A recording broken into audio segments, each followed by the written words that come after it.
I'm going to read this opening sentence. I don't know if the microphones are on or not.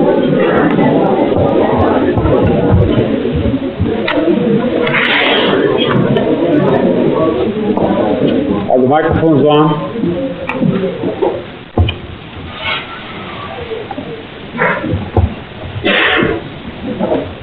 Marcel, you ask if the microphones are on and if they can hear. No.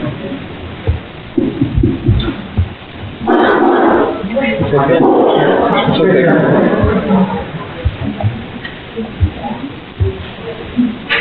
May I tell you how much I appreciate your asking me to share some of my ideas with you. The title of my address is, If You Find This World Bad, You Should See Some of the Others. I would like to confess that I've been asked to cut about 2/3 of my speech out and deliver as short a speech as possible. Upon examining my speech, I find that it is very easy to remove 2/3 without doing any injury to it. I even considered cutting 3/3 out of it, but there was some trouble, so I abandoned that idea. The subject of this speech is a topic which has been discovered recently and which may not exist at all. I may be talking about something that does not exist. Therefore, I'm free to say everything or nothing. I can hardly make an error if there is no such thing as orthogonal time. Orthogonal or right-angle time is the topic of my speech. We are accustomed to supposing that all change takes place along the linear time axis, from past to present to future. The present is an accrual of the past and is different from it. The future will accrue from the present on and be different yet. That an orthogonal or right-angled time axis could exist, a lateral domain in which change takes place, processes occurring sideways in reality, so to speak, this is almost impossible to imagine. How would we perceive such lateral changes? What would we experience? What clues, if we are trying to test out this bizarre theory, should we be on the alert for? In other words, how can change take place outside of linear time at all, in any sense, to any degree? Let me present you with a metaphor. Let us say that there exists this very rich patron of the arts. Every day on the wall of his living room above his fireplace, his servants hang a new picture, each day a different masterpiece, day after day, month after month. Each day the used one is removed and replaced by a different and new one. I shall call this process change along the linear axis. But now let us suppose the servants temporarily running out of new replacement pictures. What shall they do in the meantime? They can't just leave the present one hanging. Their employer has decreed that perpetual replacement, that is to say, changing the pictures, is to take place. So they neither allow the current one to remain, nor do they replace it with a new one. Instead, they do a very clever thing. When their employer is not looking, the servants cunningly alter the picture already on the wall. They paint out a tree here, they paint in a little girl there, they add this, they obliterate that, they make the same painting different, and in a sense new, but as I'm sure you can see, not new in the sense of replacing it. The employer enters his living room after dinner, seats himself facing the fireplace, and contemplates what should be, according to his expectations, the new picture. What does he see? It certainly isn't what he saw previously, but also it isn't somehow, and here we must become very sympathetic with this perhaps somewhat stupid man, because we can virtually see his brain circuits striving to understand. His brain circuits are saying, yes, it is a new picture, it is not the same one as yesterday, but also it is the same one, I think. I feel on a very deep intuitive basis, I feel that somehow I've seen it before. I seem to remember a tree, though, and there is no tree. Now, perhaps if we extrapolate from this man's perceptual, mentational confusion to the theoretical point I was making about lateral change, you can get a better idea of what I mean. I mean, perhaps you can, to at least a degree, see that although what I'm talking about may not exist, my concept may be fictional, it could exist. It is not intellectually self-contradictory.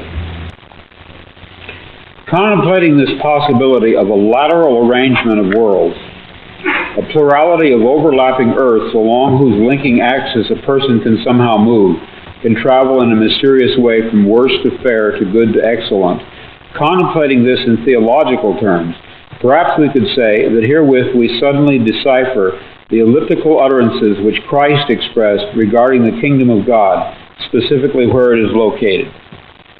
He seems to have given contradictory and puzzling answers, but just suppose for an instant that the cause of the perplexity lay not in any desire on his part to baffle or to hide, but in the inadequacy of the question. My kingdom is not of this world, he is reported to have said. The kingdom is within you, or possibly it is among you. I put before you now the notion, which I personally find exciting, that he may have had in mind that which I speak of as the lateral axis of overlapping realms, which contain among them a spectrum of aspects ranging from the unspeakably malignant to the beautiful. And Christ was saying over and over again that there really are many objective realms, somehow related, and somehow bridgeable by living, not dead men, and that the most wondrous of these worlds was a just kingdom in which either he himself or God himself or both of them ruled. And he did not merely speak of a variety of ways of subjectively viewing one world. The kingdom was and is an actual different place at the opposite end of continua, starting with slavery and utter pain. It was his mission to teach his disciples the secret of crossing along this orthogonal path. He did not merely report what lay there. He taught the method of getting there. But, tragically, the secret was lost. The enemy, the Roman authority, crushed it, and so we do not have it. But perhaps we can re-find it, since we know that such a secret exists. Kingdom is ever to be established here on earth, or whether it is a place or state we go to after death. I'm sure I don't have to tell you that this issue has been a fundamental one and an unresolved one throughout the history of Christianity. Christ and St. Paul both seem to say emphatically that an actual breaking through into time, that is specifically what they say, a breaking through into time, into our world, by the host of God, will unexpectedly occur. Thereupon, after some exciting drama, a 1,000-year paradise, a rightful kingdom will be established, at least for those who have done their homework and chores and generally paid attention, have not gone to sleep, as one parable puts it. We are enjoined repeatedly in the New Testament to be vigilant, that for the Christian it is always day. There is always light by which he can see this event when it comes. See this event. Does that imply that many persons who are somehow asleep or blind or not vigilant, they will not see it even though it occurs? Consider the significance which can be assigned to these notions. The kingdom will come here unexpectedly. This is always stressed. The rightful faithful shall see it, because for them it is always daytime. But for the others, what seems expressed here is the paradoxical but enthralling thought that, and hear this and ponder, the kingdom were it established here would not be visible to those outside it. I offer the idea that in more modern terms, what is meant that some of us will travel laterally to that better world, and some will not. They will remain stuck along the lateral axis, which means that for them the kingdom did not come, not in their alternative world. And yet, meantime, it did come in ours. So it comes, and yet it does not come. Amazing.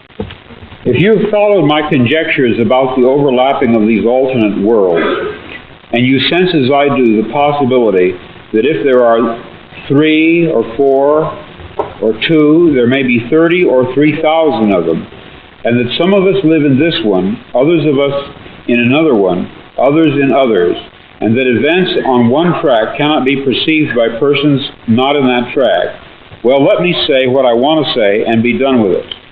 I think I once experienced a track in which the Savior returned, but I experienced it just briefly. I am not there now. I'm not sure I ever was. Certainly I may never be again. I grieve for that loss, but loss it is. Somehow I moved laterally, but then fell back, and then it was gone. A vanished mountain and a stream, the sound of bells, and all gone now for me, entirely gone. I, in my stories and novels, often write about counterfeit worlds, semi-real worlds, as well as deranged private worlds, inhabited often by just one person, while meantime the other characters either remain in their own worlds throughout, or are somehow drawn into one of the peculiar ones. This theme occurs in the corpus of my 27 years of writing. At no time did I have a theoretical or conscious explanation for my preoccupation with these pluriform pseudo-worlds, but now I think I understand. What I was sensing was the manifold of partially actualized realities lying tangent to what evidently is the most actualized one, the one which the majority of us, by consensus gentium, agree on. Although originally I presumed that the differences between these worlds was caused entirely by the subjectivity of the various human viewpoints, it did not take me long to open the question as to whether it might not be more than that in fact plural realities did exist superimposed onto one another like so many film transparencies. What I still do not grasp, however, is how one reality out of the many becomes actualized in contradistinction to the others. Perhaps none does, or perhaps again it hangs on an agreement in viewpoint by a sufficiency of people. More likely the matrix world, the one with the true core of being, is determined by the programmer. He or it articulates, prints out, so to speak, the matrix choice and fuses it with actual substance. The core or essence of reality, that which receives or attains it, and to what degree, that is within the purview of the programmer. This selection and reselection is part of general creativity, of world building, which seems to be it or his task. A problem, perhaps, which he or it is running, which is to say, in the process of solving, as a computer would. Variables along the linear time axis of our universe, thereby generating branched-off lateral worlds. I have the impression that the metaphor of the chessboard is especially useful in evaluating how this can be done. In fact, must be. Across from the programmer-reprogrammer sits a counter-entity, whom Joseph Campbell calls the dark counterplayer. God, the programmer-reprogrammer, is not making his moves of improvement against inert matter. He is dealing with a cunning opponent. Let us say that on the game board, our universe in space-time, the dark counterplayer makes a move. He sets up a reality situation of immutable cause and effect. But the programmer-reprogrammer has already laid down his response.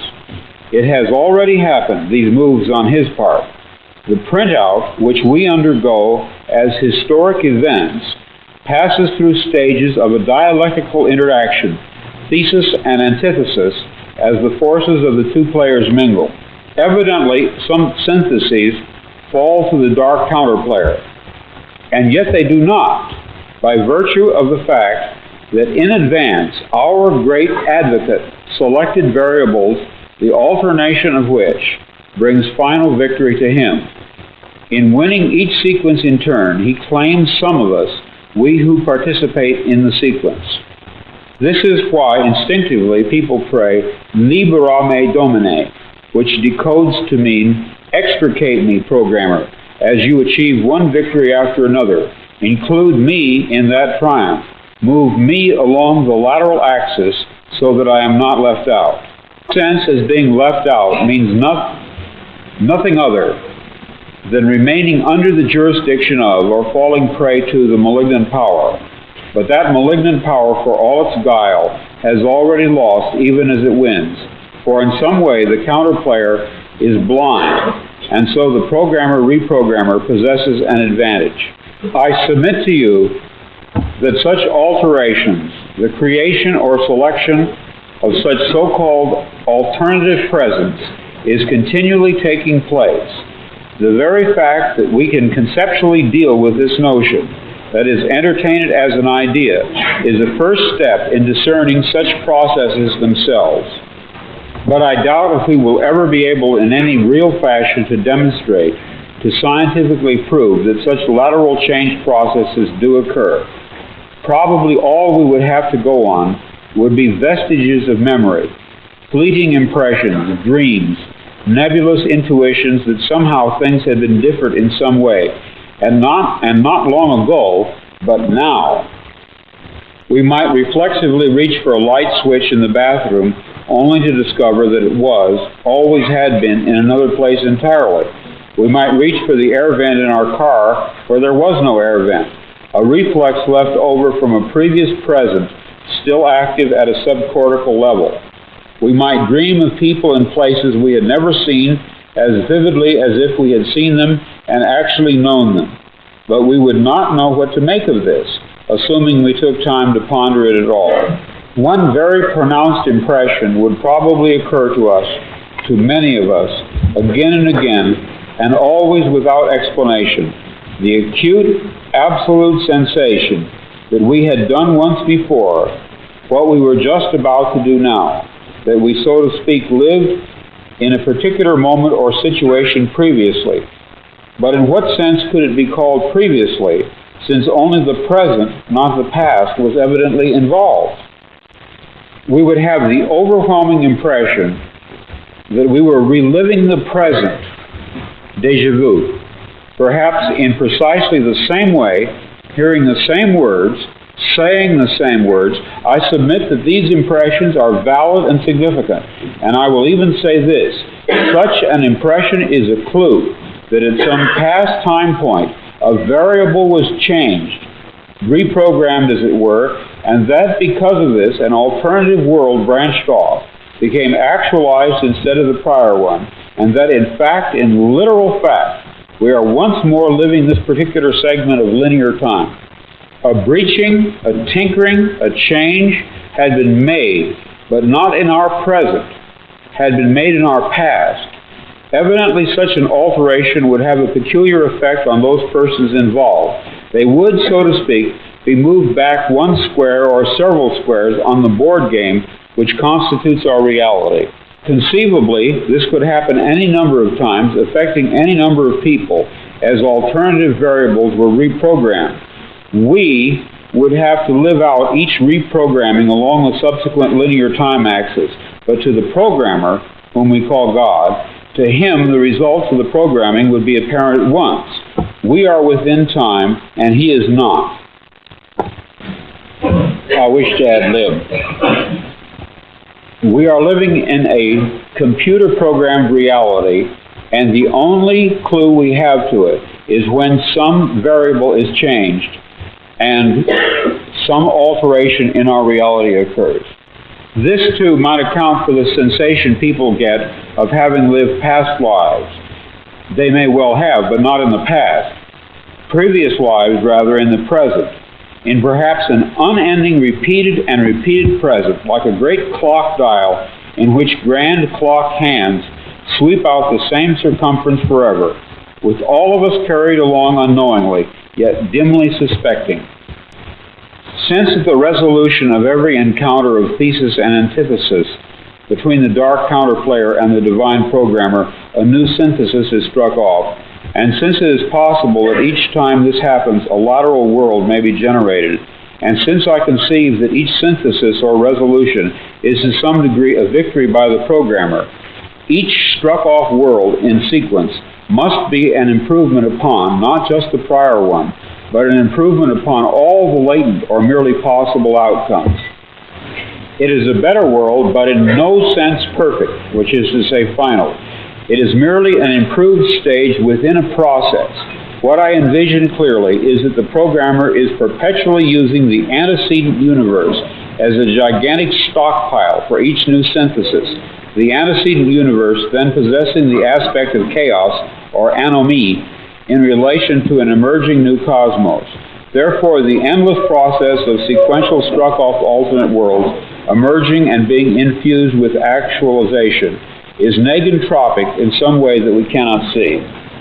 What we need at this point is to locate, to bring forth as evidence, someone who has managed somehow, it doesn't matter how, to retain memories of a different present, latent alternate world impressions, different in some significant way from this, the one which is at this stage actualized. According to my theoretical view, it would almost certainly be memories of a worse world than this. For it is not reasonable that God the programmer and reprogrammer would substitute a worse world in terms of freedom or beauty or love or order or healthiness by any standard which we know. When a mechanic works on your malfunctioning car, he does not damage it further. When a writer creates a second draft of a novel, he does not debase it further, but strives to improve it. I suppose it could be argued in a strictly theoretical way that God might be evil or insane and would in fact substitute a worse world for a better one. But frankly, I cannot take that idea seriously. Let us pass that over. So let us ask, does any one of us remember in any dim fashion a worse earth circa 1977 than this? Have our young men seen visions and our old men dreamed dreams? Nightmare dreams specifically about a world of enslavement and evil, of prisons and jailers and ubiquitous police? I have.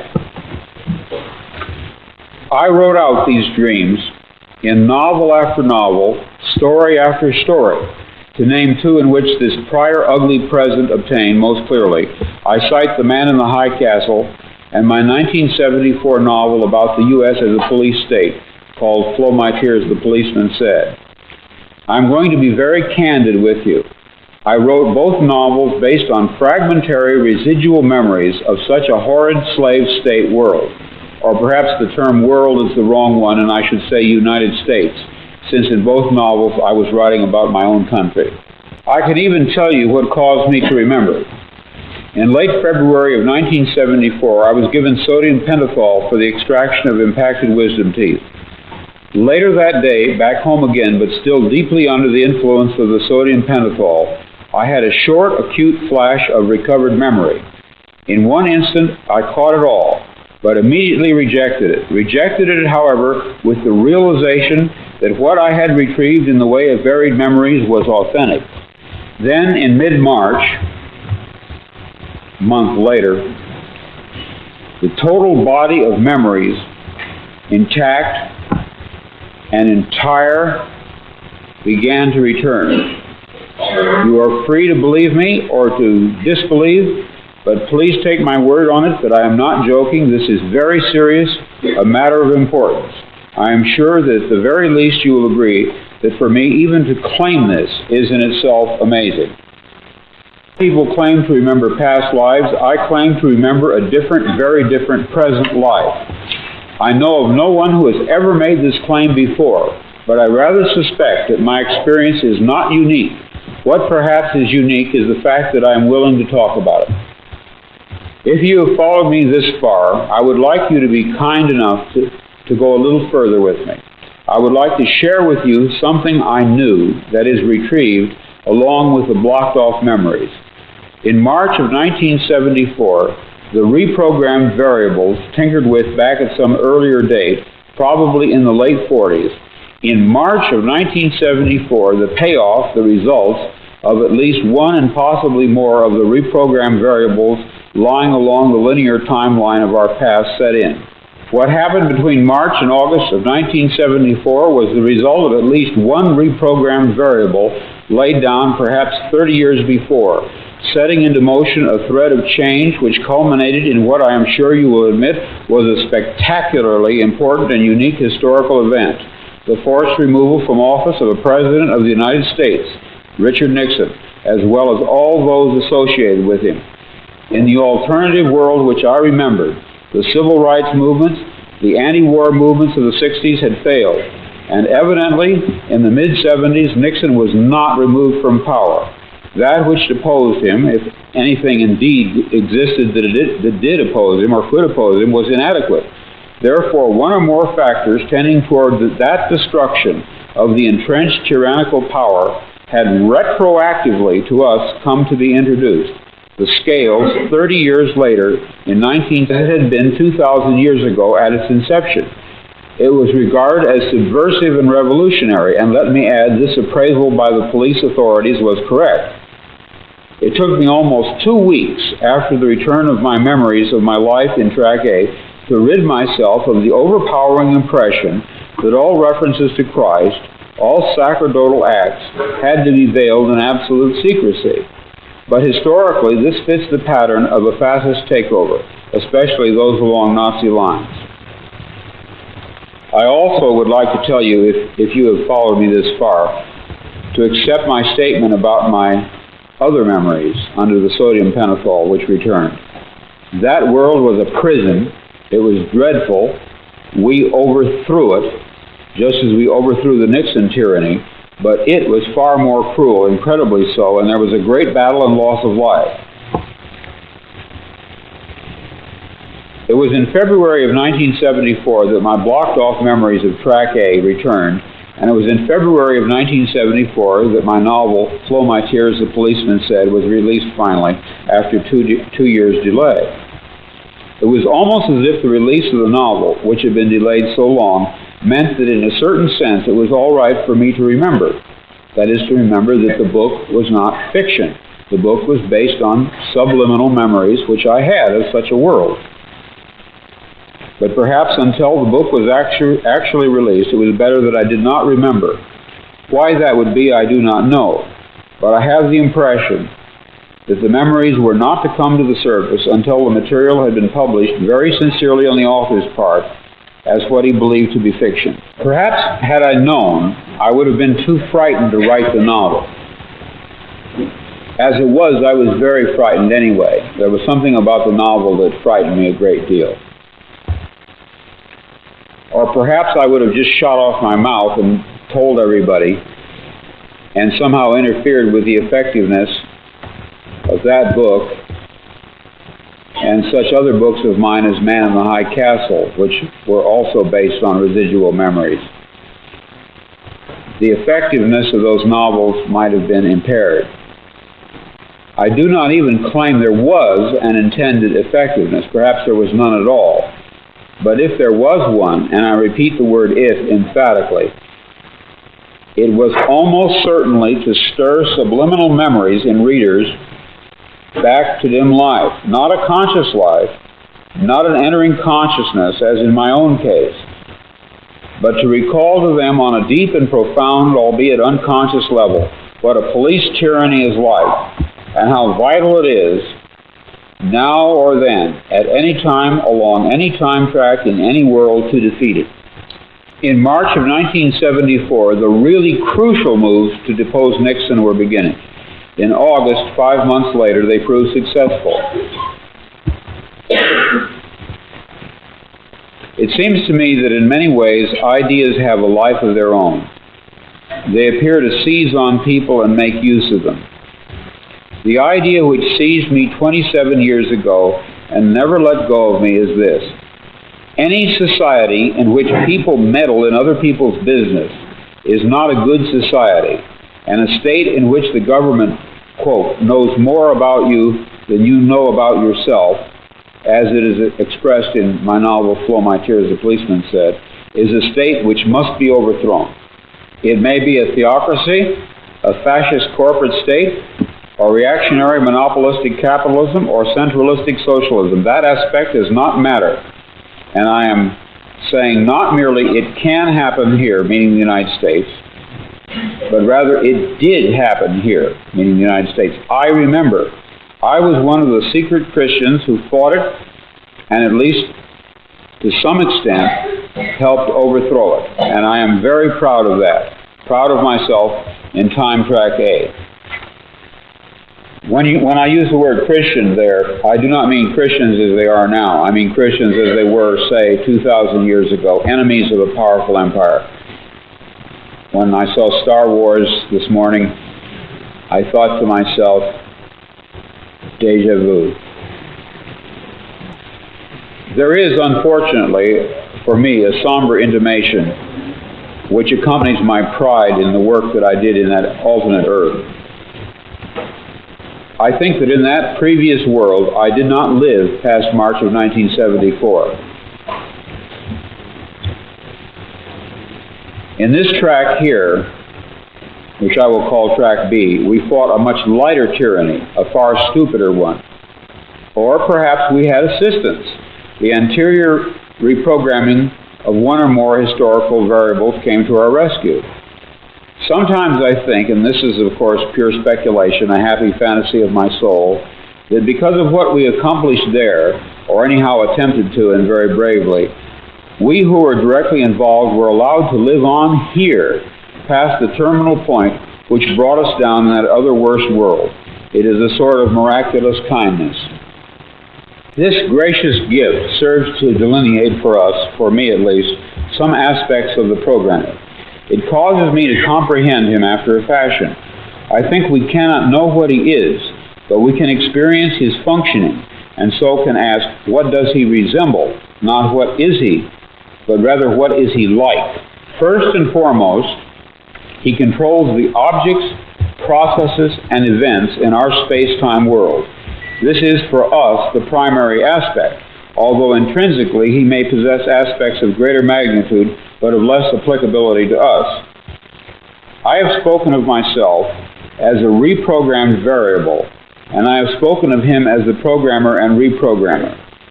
During a short period of time in March of 1974, at the moment in which I was re-synthesized, I was aware perceptually, which is to say aware in an external way of his presence. At that time I had no idea what I was seeing.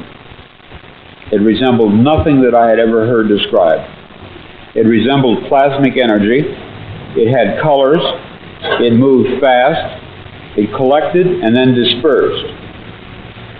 But what it was, what he was, I am not sure even now.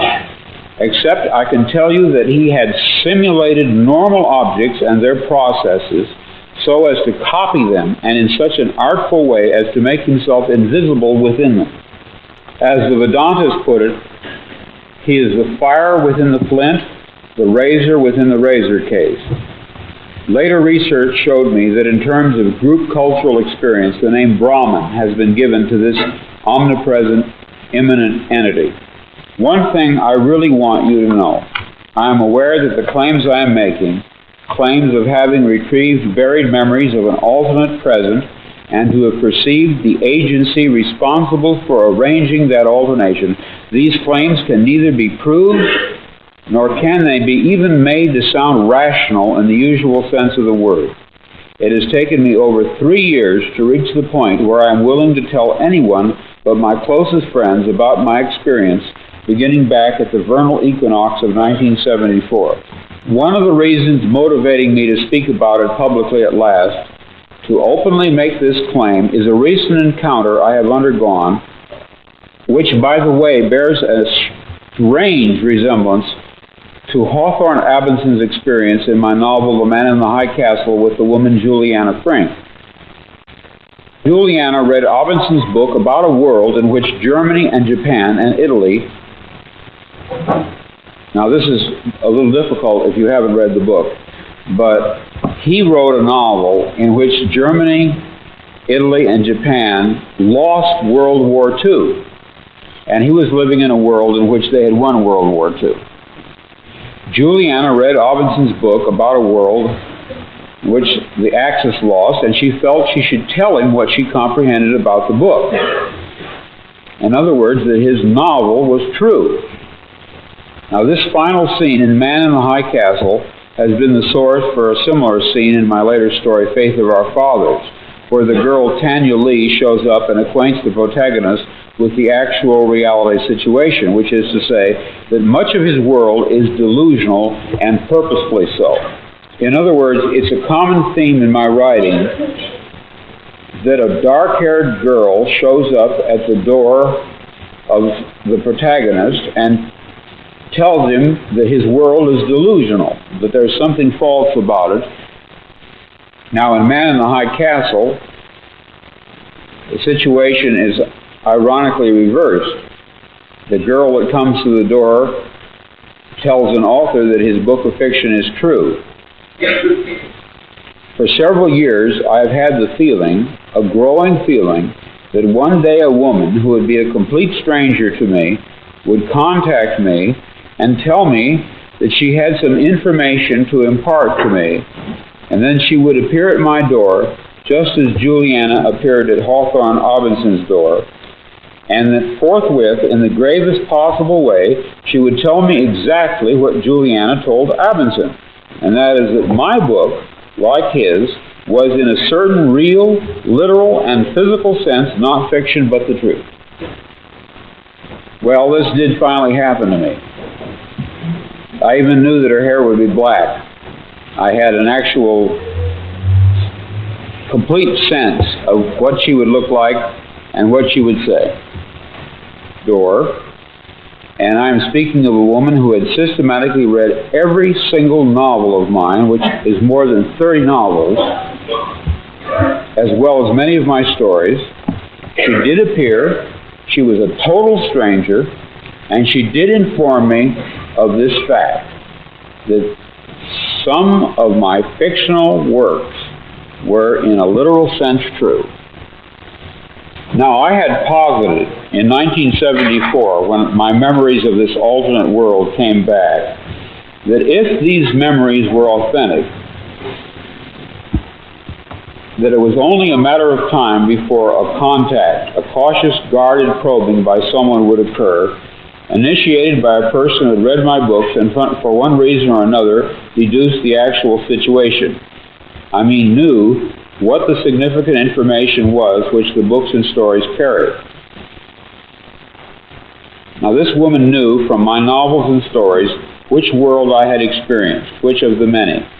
What she could not determine until I told her was that in February of 1975, I had passed across into a third alternative present, a third one, Track C, we will call it. And this was a garden or park of peace and beauty, a world superior to ours, rising into existence. To her, of three rather than two worlds. The black iron prison world, which had been, our intermediate world in which oppression and war exist but have to a great degree been cast down, and then a third alternative world which someday, when the correct variables in our past have been reprogrammed, will materialize as a superimposition onto this one, and within which, as we awaken to it, we shall suppose that we had always lived there. The memory of this intermediate one, like that of the black iron prison world, eradicated mercifully from our memories. The best that I can really do at this point, after having had these experiences and written these novels, is to play the role of prophet, of ancient prophets and such oracles as the Sibyl at Delphi, and to talk of a wonderful garden world, much like that which once our ancestors are said to have inhabited. In fact, I sometimes imagine it to be exactly that same world restored, as if a false trajectory of our world will eventually be fully corrected, and once more we will be where once many thousands of years ago we lived and were happy. During the brief time I walked about in that garden world, I had the strong impression that it was our legitimate home which somehow we had lost. The time I spent there was short, about 6 hours of real elapsed time, but I remember it well. In the novel I wrote with Roger Zelazny, Deus Irae, I describe it toward the end, at the point where the curse is lifted from the world by the death. What's amazing to me about this park-like world, this Track C, was the non-Christian elements forming the basis of it. It was not what my Christian training had prepared me for at all. Even when it began to phase out, I still saw sky, I saw land and dark blue smooth water, and standing by the edge of the water, a beautiful nude woman whom I recognized as Aphrodite. At that point, this other, better world had diminished to a mere landscape beyond a golden rectangle doorway. The outline of the doorway pulsed with laser-like light, and it all grew smaller, and was at last gone from sight. The 3 to 5 doorway, devouring itself into nothingness, sealing off what lay beyond. I have not seen it since, but I had the firm impression that this was the next world, not of the Christians, but the Arcady of the Greco-Roman world, something older and more beautiful than that which my own religion can conjure up as a lure to to keep us in a state of dutiful morality and faith. What I saw was very old and very lovely. Sky, sea, land, and the beautiful woman, and then nothing, for the door had shut, and I was closed off back here. It was with a bitter sense of loss that I saw her go, really, since it all constellated about her. Aphrodite, I discovered when I